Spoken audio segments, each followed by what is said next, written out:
সমাজে আত্মসম্মান বাড়ানোর 6টি উপায়। 1 নম্বর, নিজেকে কখনোই ছোট করে দেখাবেন না।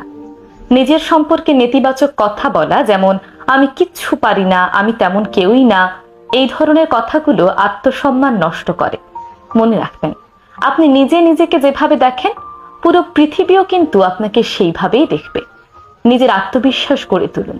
নিজের ক্ষমতা এবং গুণাবলীকে সম্মান করতে শিখুন। 2 নম্বর, অপমান সহ্য করে চুপ থাকবেন না। কেউ যদি আপনাকে ইচ্ছাকৃতভাবে অপমান করে, কটূক্তি করে, খারাপ ব্যবহার করে, তাহলে সবসময় চুপ করে থাকবেন না, বরং সাহসিকতার সঙ্গে তার প্রতিবাদ করুন। কারণ মানুষ যখন বারবার আপনাকে অপমান করে এবং আপনি চুপ করে থাকেন, তখন তারা মনে মনে ভেবেই নেয় আপনি এটাই ডিজার্ভ করেন। তাই সাহসিকতার সাথে, সম্মানের সাথে আপনাকে করা অপমানের প্রতিবাদ করুন। 3 নম্বর, নিজের মূল্য বুঝুন, কিন্তু অহংকারী হবেন না। আপনি কি পারেন, আপনি কি জানেন, আপনার মধ্যে কি গুণাবলী রয়েছে তা লুকিয়ে রাখবেন না। নিজের মূল্যটা সবাইকে বুঝিয়ে দিন। আপনি যদি নিজেকে নিজে মূল্যায়ন না করেন, তাহলে পৃথিবীর কেউই আপনাকে মূল্যায়ন করবে না। তবে খেয়াল রাখবেন, আপনার এই আত্মবিশ্বাসটা যেন কখনোই অহংকারে পরিণত না হয়। 4 নম্বর, সুনির্দিষ্ট সীমারেখা নির্ধারণ করুন এবং না বলতে শিখুন।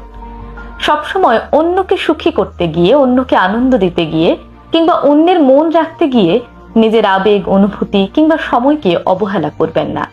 যেসব জায়গায় আপনার সম্মান ক্ষুণ্ণ হয়, সেখানে স্পষ্টভাবে না বলতে শিখুন। না বলতে পারাটা কোনো দুর্বলতা নয়, বরং আপনার আত্মবিশ্বাস এবং ক্ষমতার বহিঃপ্রকাশ। নিজের কথা এবং প্রতিশ্রুতি পালন করুন। যখনই কাউকে কোনো কথা দেবেন, অবশ্যই সেই কথা আপনি রাখার চেষ্টা করবেন। আপনি যখন কথা দিয়ে কথা রাখেন না, প্রতিশ্রুতি ভঙ্গ করেন, তখন মানুষের আপনার উপর থেকে সম্মান উঠে যায়। মানুষ তখনই আপনাকে সম্মান করবে যখন দেখবে আপনি আপনার ছোট্ট ছোট্ট কথাগুলোতেও দৃঢ় থাকেন। মানুষকে যেই কথা দেন সেই কথা রাখেন এবং সত্য কথায় অটল থাকেন। কারো সাফল্যে হিংসা না করে প্রশংসা করতে শিখুন। যেই মানুষ অন্যের সাফল্যে হিংসা করে না, বরং খুশি হয় এবং প্রশংসা করে, সে অনেক বড় মনের অধিকারী। আর এই বড় মনের মানুষগুলোকে সবাই সম্মান করে।